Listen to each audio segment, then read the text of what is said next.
The Edmonton Oilers are falling apart before our very eyes, and nobody within the organization appears to have any answer on how to fix it.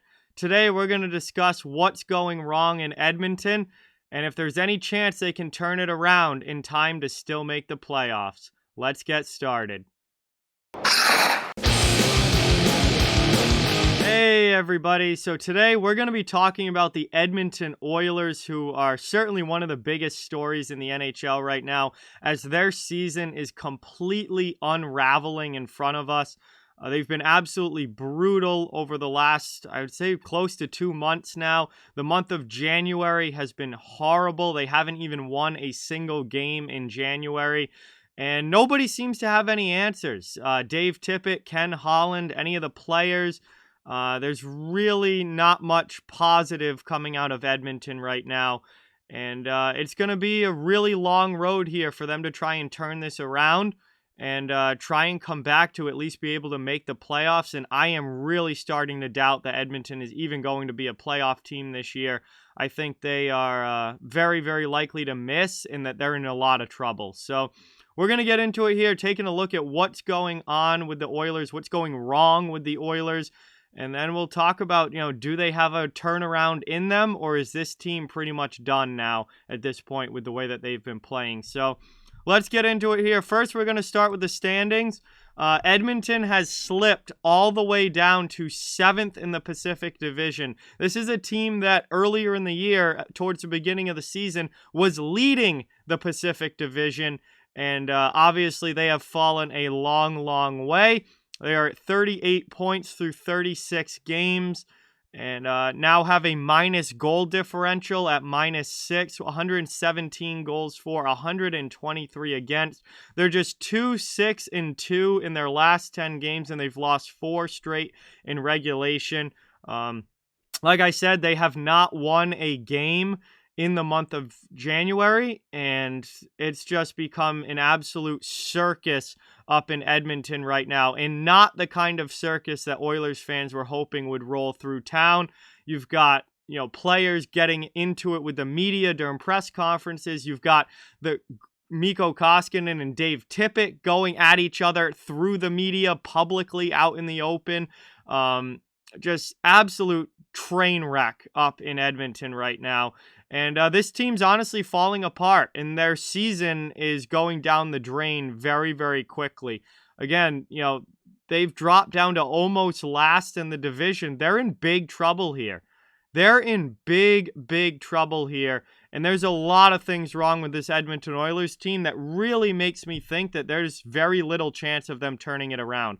Because when they were winning early in the season, it was because of their power play operating at close to 50%. I mean, they had an absolutely ridiculous power play percentage early in the year, and that was straight up winning them games because that's where a large majority of their offense was coming from.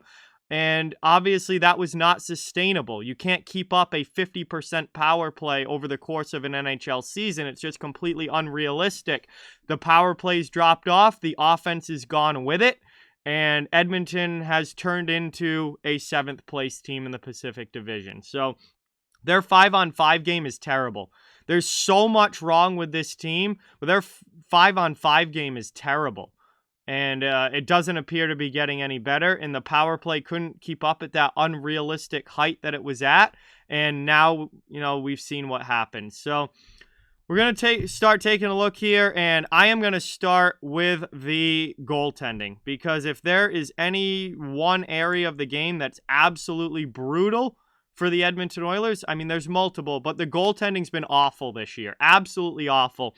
And I kind of want to say, how did you not see this coming with the Koskinen-Smith duo, but apparently they didn't. Anyway, Mikko Koskinen, 20 games started this year because Smith has been hurt for most of the year. Koskinen's been the main starter. 12-8-1, .895 save percentage.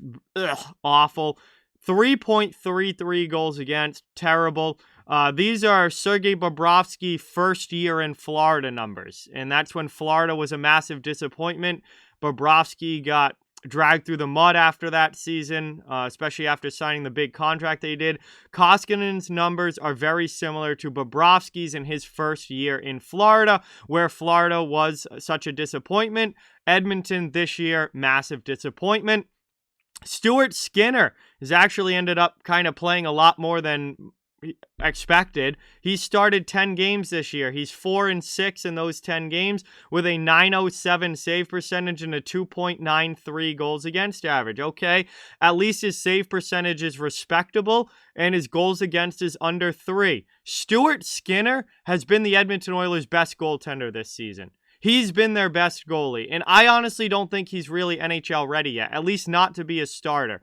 Might be ready to be a backup, but he's not ready to be a starter. He's been their best goaltender this year. And then Mike Smith has only played 6 games. He's been out most of the year, but he's 2-2-1 with a .898 save percentage and an absolutely abysmal 3.76 goals against average. Smith is giving up almost 4 goals a game in the games that he played. Their goaltending has been absolutely putrid this year. And obviously, you're not going to win games with numbers like this. With your goalies giving up this many goals against per game, you are not going to win games. It's just not going to happen. Save percentages are brutal other than Skinner's. Skinner's is at least respectable at .907.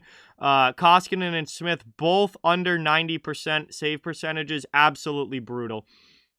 And I don't know how they didn't see this coming. I mean, everybody, after the way that the last 2 playoffs have went, whether it was against Chicago back in 2020 or if it was against Winnipeg last year, everybody with half a brain cell knew that the Edmonton Oilers needed to improve their goaltending, that they needed to add something in the net there, that Koskinen and Smith were not going to be able to cut it and actually be able to make this team a contender. And I don't know what Ken Holland was thinking, but he brings back the exact same goaltending duo that hasn't been good enough for the last 2 years and has gotten even worse now this year, and thought that that was going to be an adequate solution in goal. I mean, it's mind-boggling to me how anybody thought that this could work in goal. And most people didn't, but apparently the Edmonton organization did. But most people knew that this wasn't going to work. And goaltending's been an absolute disaster for this team. And again, unless a move is made there and something is done there, I don't see it getting any better. I don't see it getting any better. Now there's a lot more wrong with the Oilers than just the goaltending. I want to take a look at this defense first. Here's the Oilers' defense this year. Evan Bouchard's been their best defenseman, by far. He's playing over 21 minutes a night. He's got 19 points on the season. He's actually a plus player, which is incredible on this team. He's been their best player. They're on the back end, at least. He's been their best defenseman, no doubt about it. Tyson Barrie has been brutal this year, not nearly at the level offensively that he was last year, and his defense has always been horrible. Darnell Nurse, huge step back from where he was last season, only 15 points. I mean, he's playing almost 27 minutes a night. Talk about running a guy into the ground. Darnell Nurse is playing almost 27 minutes a night. He only has 15 points on the year, hasn't been nearly as effective as he was last season. And I mean, I don't think it's necessarily all his fault. The team around him is significantly worse than they were last season, but just, again, not seeing number one defenseman type stuff from Darnell Nurse, who just signed a massive contract extension. And then after that, you got single-digit point guys. Duncan Keith and Cody Ceci at 9 points. Cuckoo at 3. I mean, minimal points from anybody else. Cody Ceci is playing almost 20 and a half minutes a night. I'm sorry, but when Cody Ceci is playing over 20 minutes a night, your defense sucks. Like, that is absolutely brutal. And he's had a horrible year. He's -8. He only has 9 points. And he's playing more than Tyson Barrie. That shows you how awful Tyson Barrie has been this year, where they've got Cody Ceci and an ancient Duncan Keith both playing more minutes per game than Tyson Barrie. Horrible, horrible year for Barrie. Horrible year for this defense as a whole. They're absolutely putrid on the back end. And again, team is going nowhere with a defense core like this. Going absolutely nowhere. And that's not the only problem. Their depth in general, absolutely horrible. Look at their total team here. You've got Leon Draisaitl and Connor McDavid, 54 and 53 points apiece. Massive drop-off to anybody else. Nugent Hopkins is third on the team with 26 points. And Puljujarvi's got 25. Hyman's chipped in 21. All top 6 guys. Their top 5 scorers have 20-plus points. All top 6 guys. Their bottom 6 produces absolutely nothing offensively. Nothing from the third and fourth lines. It's got to be one of the worst bottom 6s in the entire NHL. And that's including, bottom feeder teams like Ottawa and Seattle and Arizona. Oilers have a awful bottom 6, just as bad as many of those other bottom feeding teams. Look at these next 3 guys here are all defensemen. Bouchard, Barry, and Nurse with 19, 17, and 15. You don't get to another forward until Kyler Yamamoto with 13 points. Yamamoto, Cassian, and Fogle all have 13 points and are minus players. Are you kidding me? 13 points? Absolutely brutal. And then everybody beyond that is in single digits. CC, Keith, 2 more defensemen, McLeod, Sevier, Perlini, Turris, Shore. These guys have produced nothing offensively from these guys. Their third and fourth lines have been horrible. Absolutely horrible. Derek Ryan has played 32 freaking games, and he's got 2 goals and 2 points. Are you kidding me? While being a minus 13 on top of it. Just absolutely horrendous here from the depth guys of the Edmonton Oilers. So, there's a lot wrong. There's a lot wrong here with this team. It is not just one issue. It's not just the defense. It's not just the goaltending. It's not just the offense. It's not just anything. There's a lot wrong with the Edmonton Oilers this year. Look at the goal scoring. If you take away Leon Draisaitl's 26 goals and Connor McDavid's 19 goals, they only have 2 other players with double-digit goals this year. And that's Puljujarvi with 10 and Hyman with 11. Barely double-digit scoring. Are you kidding me? So outside of McDavid and Draisaitl, you have 2 guys with double-digit goals, and you have nobody with more than 26 points. This team, once again, is way too reliant on McDavid and Draisaitl. They have McDavid and Draisaitl, 2 of the best players in the league, playing up here and even starting to struggle themselves a little bit, and they have absolutely nothing after that. No depth on this team whatsoever. So, it's an absolute disaster right now with the Edmonton Oilers. Absolute disaster. This team this year has regressed back to what they were in Todd McClellan's last season as coach. When Todd McClellan got booted out and fired, this Oilers team has dropped back to what they were then. It's all the same issues, too. All the same issues. No depth scoring up front. Horrible bottom 6. Completely reliant on McDavid and Draisaitl for their offense, and nobody else can contribute anything. Defense core is mediocre at best, and honestly, this year I think they're worse than mediocre. I think they're one of the worst defense cores in the league, and their goaltending isn't good enough. And it's actually been downright bad this year. Their goaltending's been downright bad this year. But it's the same problems year in and year out for the Edmonton Oilers that they cannot fix. Nobody has an answer for this. They cannot seem to fix it.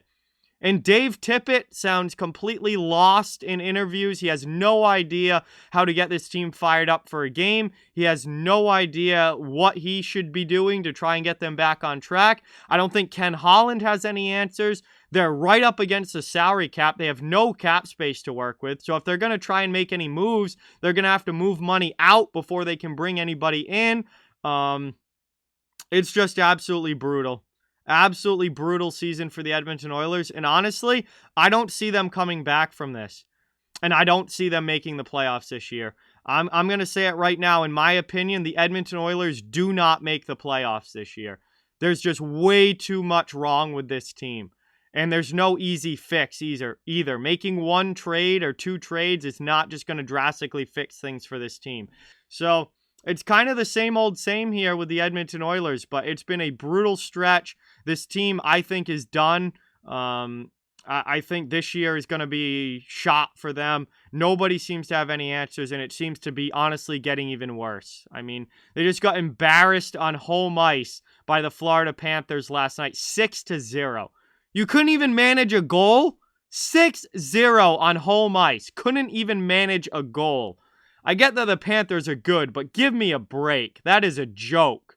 And right now, the Edmonton Oilers are an absolute joke. And I don't think they're going to be able to fix it this season.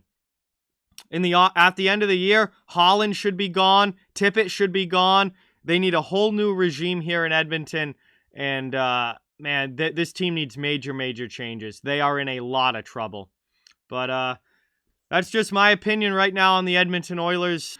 With that, like, comment, share, subscribe, follow on social media. All those links are down in the description. If you'd like to further support the channel, the links to our merchandise store, memberships, and donation links are down in the description as well. Keep spreading the word about this channel. Let's keep this thing growing. Thank you so much for watching. Hope you enjoyed, and I'll talk to you guys soon.